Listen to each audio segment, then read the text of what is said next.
Good evening. Welcome to Odyssey, the platform. Tonight we are talking about all things to do with daily practices, rituals, and ceremonies. So thank you for being here. Those that don't know me, my name is Helen Ford, and I'm a practitioner with Odyssey. I am a transformative hypnotherapist and heart-led coach.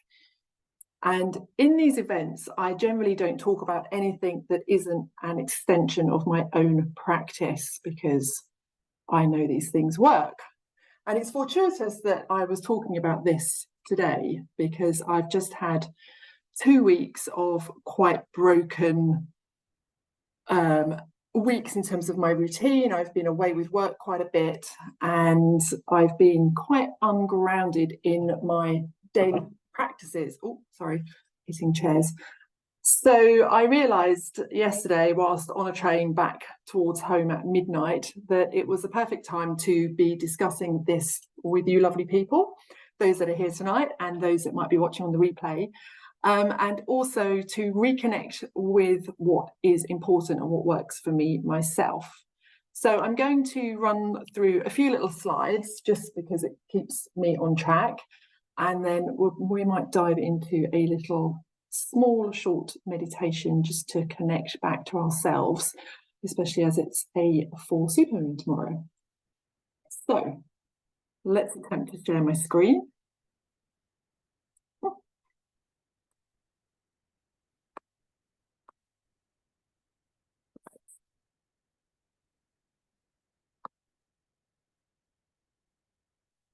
Right, okay. So, as we all know, there are many, many different traditions in the world, many practices, many ceremonies, many rituals going back thousands and thousands of years. And for me, the one thing that all these things have in common is a time to return to yourself, a time to return home. We all know we live in this fast-paced world. I've literally just experienced it, having created a new life, where it's a lot calmer. And so daily practices or monthly rituals can help you, first and foremost, connect back to yourself. Now, interestingly, I re-listened to some of the podcasts, the new podcast with Odyssey, that is the Soul podcast, I think it's called, the Soul Odyssey podcast, today, that I recorded a few months back because I couldn't quite remember it. And what came out from that, or what reminded me, was that I haven't always had a daily practice. I think perhaps some of you may have sporadic practices, some of you may have no practices at all, whatever works for you. But I have certainly found over the years, finding a practice that works daily for me really sets me up for where I want to be within my world, within my life. And first and foremost, it creates space. And when we have space, we have an easier connection for things to drop in, for knowledge to come through. So having a daily practice or a monthly practice, I'll talk a bit more about how you can incorporate monthly practices, but it's by default going to improve any connection with the divine. So whatever your spiritual beliefs might be, just spending that time in that energy where you can breathe and come home to yourself, not be distracted by the phone, not be distracted by the TV, by the people around you, family, etc. Having a daily practice can bring inner peace and tranquility, help foster a sense of purpose because you are in this space where you can start to really tap into how you want to spend your time. Bring emotional healing through creating a safe space. If you're gentle with yourself during these practices, you are likely to gain guidance and insight. We know how important it is to tune back in with ourselves, and in those moments when we create space and we create peace, it's when the magic happens. It can encourage personal growth. We get clarity on things, reduces stress, creates sacred time and space, and can reinforce our values. So these are just a few pluses to creating a daily practice. or a ritual or a ceremony. Oh, I forgot I can't do that. So daily practices may include a really good morning routine. If you're interested in morning routines, I'll talk a bit about it a bit further down. It's been a thing that's totally revolutionized my life, for sure. And one of the reasons I find a morning routine so important is because we're in that beautiful, relaxed energy. And by default, we have no distractions, especially if we don't touch our gadgets or challenge of life. So if you set a morning routine and you decide that you need to start your day say you need to start your day at 9 for work or whatever, and you work backwards. If you have to get up at 6, get up at 7. You do what works for you. I have a good friend whose husband used to get up at 5 so that he had an hour and a half before the young children got up, before breakfast started and all that. So it depends on your priorities and what works for you. But I would certainly say give it a go. There's a great book called The Miracle Morning, I think, by Hal Enrod or Elrod. Sorry, I should have checked that out before. But anyway, it's worth a read. But I'll go into a little bit of the premise of that in a bit. Daily practices, communing with nature, whether that's just taking a walk, whether that's taking a conscious meditative walk, noticing all the things around you as you're out and about, asking for what you need to see that might help you with your day, however that might look for you. So you could literally go out on your walk and be like, show me what I need today, show me any signs I need to see, be aware of who's around you, be in that lovely grounded energy. Daily practices, also meditation, and obviously many forms of meditation. Walking your dog can be meditation, yoga, anything like that. And daily prayers or words of affirmation.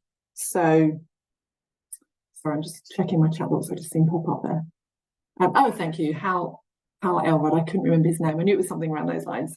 So yeah, words of affirmation to start your day. Mirror work, talking to yourself in the mirror and reminding yourself of how amazing you are, because you are. And then rituals, there's a fine line between rituals and ceremonies in my head. Rituals might include new or full moon honouring, can be the same with sunrise and sunset. Obviously, New Year's Eve. New Year's Eve is always a really big time for me personally, although I have certain beliefs around whether or not New Year should be on New Year's Eve, as in end of December, but that's a whole other story. But regardless of that, I always spend a little bit of time personally sort of journaling about the year and what's happened and what I want to bring into the new year. And again, maybe setting intentions around that. So that's certainly one of my rituals. And, you know, rituals can also include honouring yourself. So self-care, salt baths, however that looks for you. And then ceremonies might include taking yourself to shared circles, cacao and sand baths, yoga and cacao ceremonies, sharing circles, space clearing and intention setting, and maybe tea ceremonies. There's probably many more, but these are just a few as examples. I actually, again, well, not by any great shocker, I actually attended a beautiful ceremony last night in a wonderful church in London with an incredible woman that I've followed for some time on Instagram. And it was just a really beautiful space to be in, with sort of 30 like-minded women, and there was a lot of energy and a lot of love in the room. And these spaces are, if you tune into your intuition and ask what it is that maybe you need, you'll find that these things will come to you. And I find, for me, I get drawn to certain ones and other ones just, no, it's not happening. But invariably you land where you need to land. And these experiences I find are very nurturing and nourishing. And it's great to be in a space with like-minded people, as we know, because we are best with community. Right. So, a little reminder that your life is the ceremony, your heart is the altar, and each present moment can be the ritual. So the reason I'm saying that is because we don't need anything to be in ceremony with ourselves. We just need to make the choice to be there. So it's giving ourselves permission to stand in a space where we honor ourselves. And whether you want to do that with incense or sage or oracle cards or prayer, meditation, any of those things, all of those things are absolutely wonderful. But we don't need anything. We can literally just stop and sit on a park bench, put our hands on our heart and be. And I just want to remind you of that, because I think we can often be bombarded with the shoulds, and you can't do this without that, and you must be doing that, and to be spiritual you must be that, and all of it is rubbish. It's bring to it what you want, but if you don't want to and you just want to be, you can stop at any time in your day and be with yourself.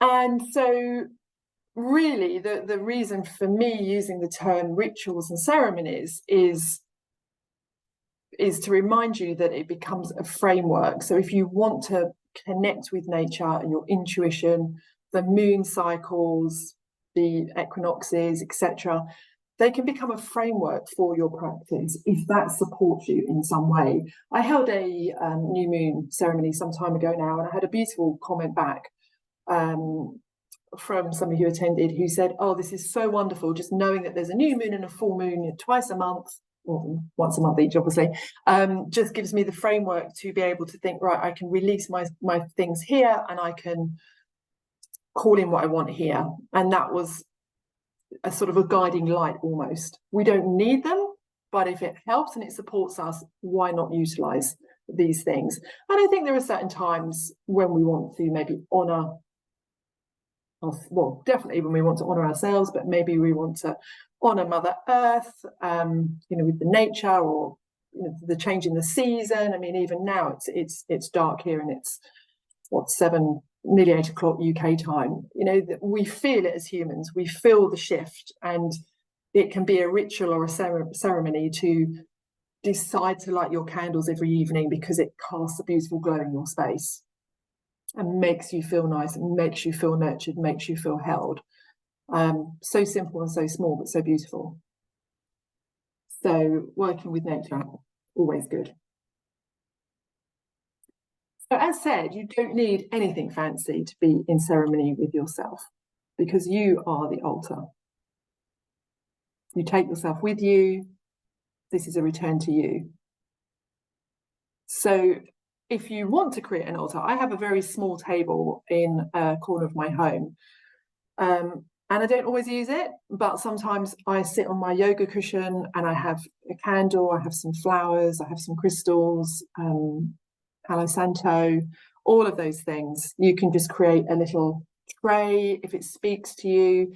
And again, it's another sort of framework. It's a grounding into a space. It gives you somewhere to return to and to be with. It's not imperative, but you might find that it works for you. It certainly works for me at times, and other times I'll sit on a park bench. In fact, most mornings I sit on a bench by the sea. But if you want to create an altar, consider, again, candle, sage, incense, whatever works for you. Crystals and crystal grids, if they speak to you. I'm a big crystal gridder. Any special objects, again, your altar should be it's like a space for prayer. It's a space to return to. So anything that makes your heart sing, that brings joy, whether it's a photo of a loved one or a photo of a goddess or a guide that you're working with.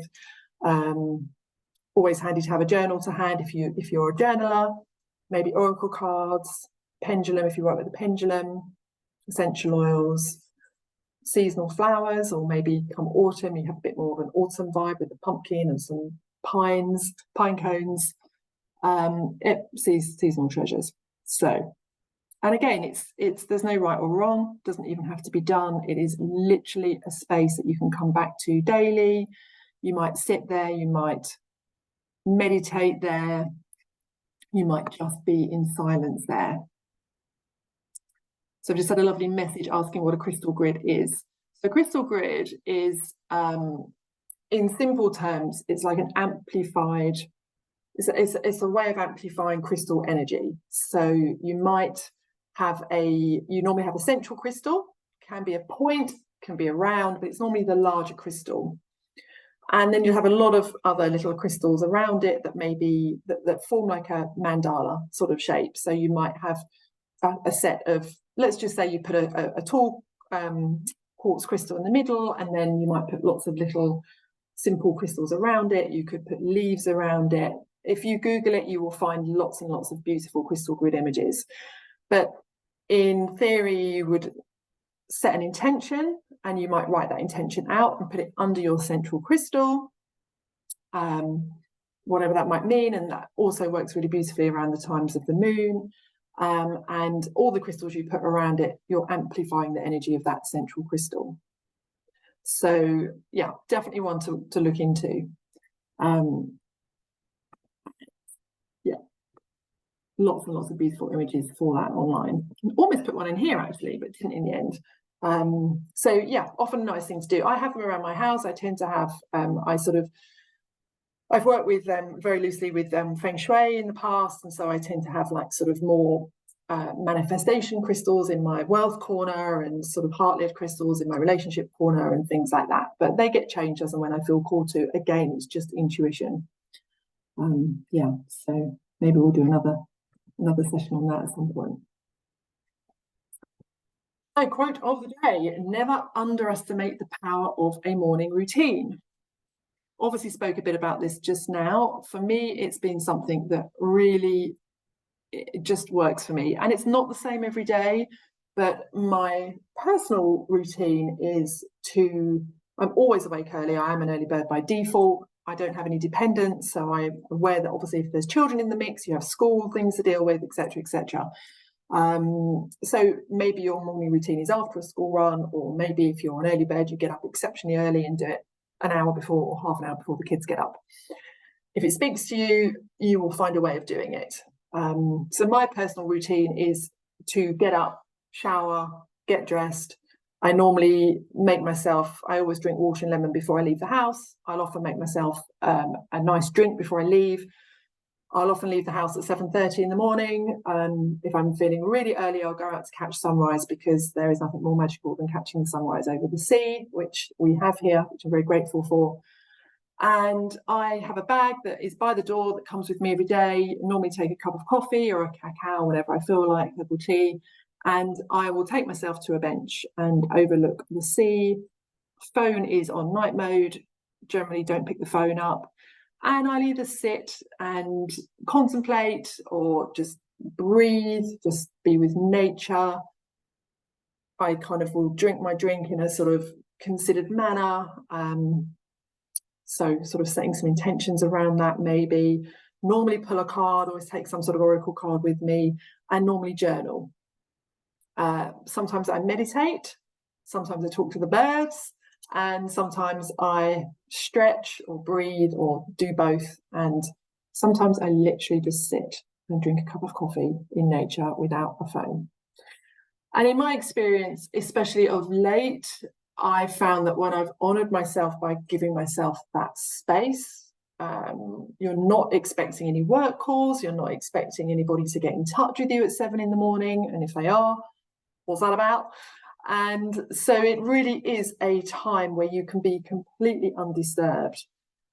And the energy of that, if you feel into the energy of that versus the energy of get up, walk around half asleep, pick up my phone, look at my emails, look at the news, all of the things that just come at you immediately, your brain's in that sort of theta state because you've just woken up, and it's like, how do you want to start your day? How do you want to feel? Do you want to feel slightly frazzled and like your nervous system has kicked in fight or flight the minute you wake up?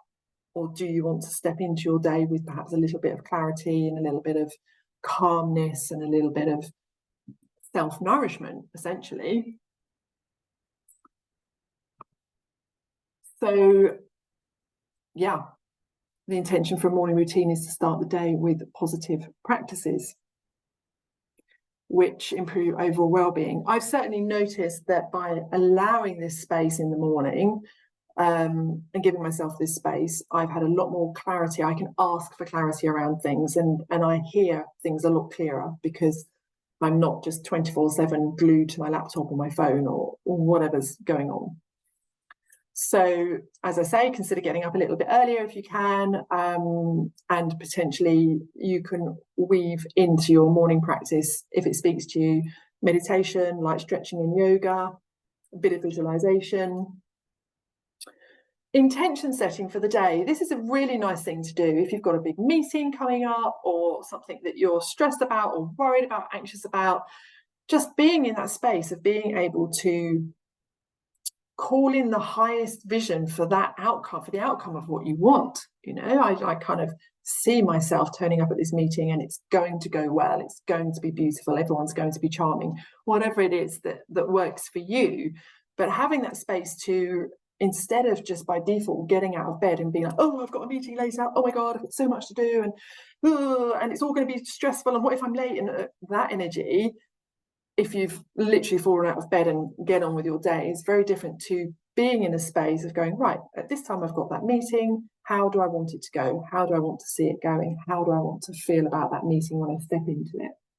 What is going to make me feel good in terms of what I wear and how I show up as myself? So again, it's all about creating the space for you. And then you might journal about something like that. You might journal about how you're feeling. You might journal about, you know, how grateful you are for giving yourself this morning practice. You might call in some affirmations, use some affirmations. Today is going to be a good day. How does it get any better than this? You will know it's just in the positive, and yeah, what works for you. Reading a few pages of something educational or inspiring, bit of breath work, just simply breathing in. I mean, just breathing in slowly, and yeah, or breathing in for, what was it, 4 and out for 6, whatever works for you. Being in gratitude. So it doesn't have to be a big thing. 3 things that you're grateful for. Always beautiful. Never ever going to regret being in gratitude for anything. Having a little bit of time for self-reflection. Again, that might link to journaling. Maybe pulling a tarot card or an oracle card if that speaks to you. And again, just being in fresh air and nature. You could be walking, you don't have to be sitting. It's been proven now that actually getting sunlight for 30 minutes at the very beginning of the day is, you know, one of the best things you can do for yourself. So, and often in the UK, we find that we get the sunlight. By my experience, I've literally seen the sun rise over the sea and been like, wow, today's going to be beautiful. And unfortunately, it often rises up and then goes into the clouds, and that's all you see of the sun. So, not to be doom and gloom, but getting that little blast of sunrise, especially when it's at a more accessible time in the winter, is a really lovely thing to do. I have bought myself a very big duvet coat for that, for this winter. And yeah, again, enjoying a drink mindfully, being with your drink. If it's winter and you're out in the cold, maybe a really nice tip is just to take a tin mug and maybe a little thermos or something and have your drink there, and you can keep yourself warm at the same time. Really lovely thing to do, very simple. If you don't want to be out and about at that hour, then again, time at the altar, at your altar if you've created something, or just, you know, time somewhere that is special for you in your home. And a bit of tapping, because we all know how much I love a bit of tapping. So a little bit of tapping on how you want your day to be, or how you want to feel, or just a very simple kind of, I am here, I am here, I am here. So just very simple things to really start your day in a way that is going to nurture you and nurture your nervous system, rather than, definitely, I noticed that last week being in London, like sort of up and out and running around and from here to there and back again, and all the people and everybody walking with their heads in their phones. And I was like, oh, this is a shock to my system. So yeah. And I think I did mention just now about the podcast. I was listening just to refresh myself on it today, and was reminded No, I completely forgot what I was going to say. I was reminded that I lived that life. So this is me bringing a morning routine in. It's probably been over the last maybe 5 years, because before I was living by the sea, I was living on the river, and I would do a similar thing, and I'd go out to the river every morning. Even when I was living in London, that was on the River Thames. But yes, it's definitely been a conscious decision. Aha. Right. So that's my thoughts around creating sacred space for yourself.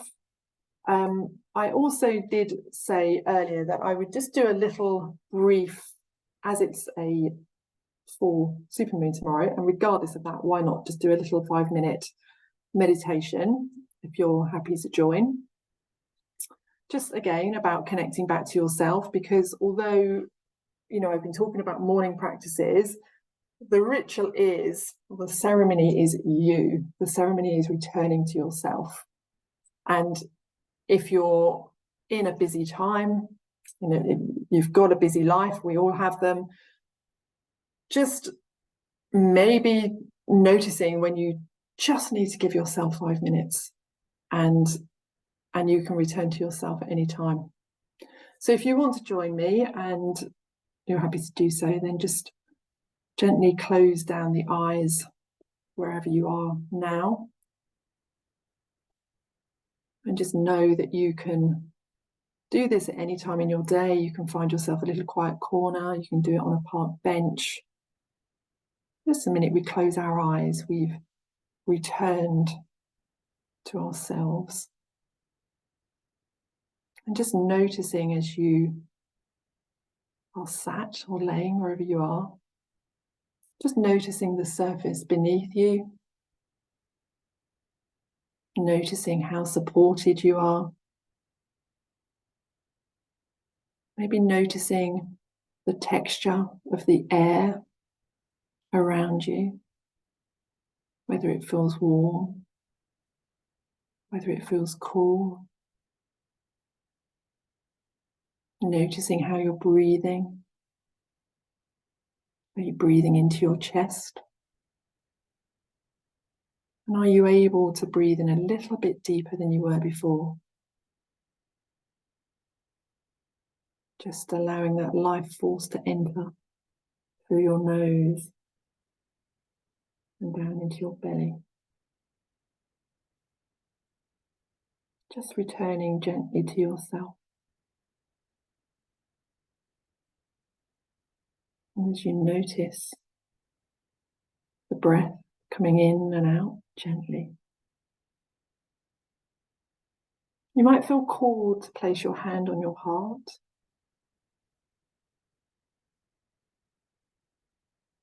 And just noticing beneath your hand how that feels today. And it might feel different tomorrow. And it might feel different the day after. But how does it feel today? Just breathing gently and feeling your own heartbeat. Using this method of placing your hand on your heart as an anchor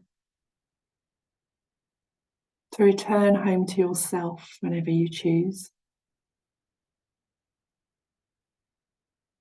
And maybe as you connect to this heart of yours, beating beautifully in your chest, maybe you might ask your heart if it has a message for you right now.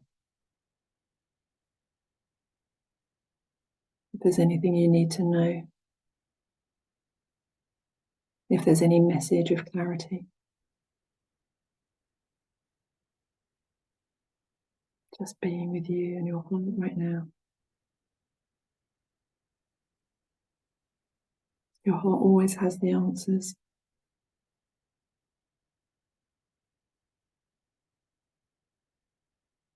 Gently breathing. And just being grateful for yourself tonight or today, for showing up for yourself, for nurturing yourself, for giving yourself this time to be here for you. And just knowing that you can return to this feeling anytime you want, just by placing your hand on your heart and maybe closing down the eyes at any point in your day. And just asking your heart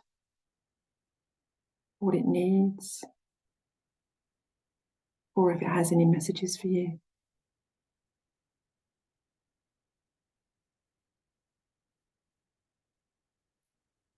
Taking a nice deep breath in.